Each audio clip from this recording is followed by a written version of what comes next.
Misi Sriwijaya FC sapu bersih kemenangan, Neil Maizar antisipasi perubahan kekuatan Semen Padang. Misi Sriwijaya FC sapu bersih kemenangan babak penyisihan terus gencar digeber kepala pelatih Sriwijaya FC Neil Maizar dengan membaca perubahan kekuatan Semen Padang FC.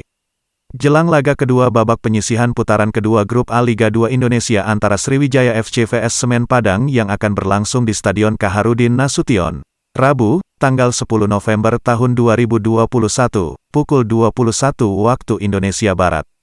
Mantan pelatih Timnas Indonesia ini mengaku telah melihat dan mempelajari perubahan tim berjuluk Kabau Sirah asal Minangkabau itu saat menahan imbang PSPS Pekanbaru 1-1. Lantas bagaimana skuad SFC mengantisipasinya? Tentu ada taktikal baik dalam bertahan maupun menyerang.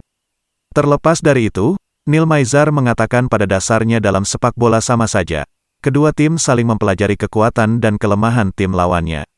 Meski tinggal selangkah lagi dipastikan lolos 8 besar dengan mengantongi 16 poin. Namun kepala pelatih Sriwijaya FC Neil Maizar tak bakal memberi kendor 4 lawan di laga sisa babak penyisihan putaran kedua Grup A Liga 2. Laskar Wong Kito berhasil mengoleksi 16 poin dari 6 kali bertanding.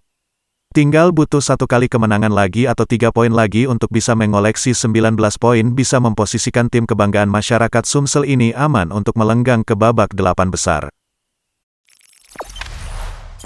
Jangan lupa subscribe, share, komen, dan like ya!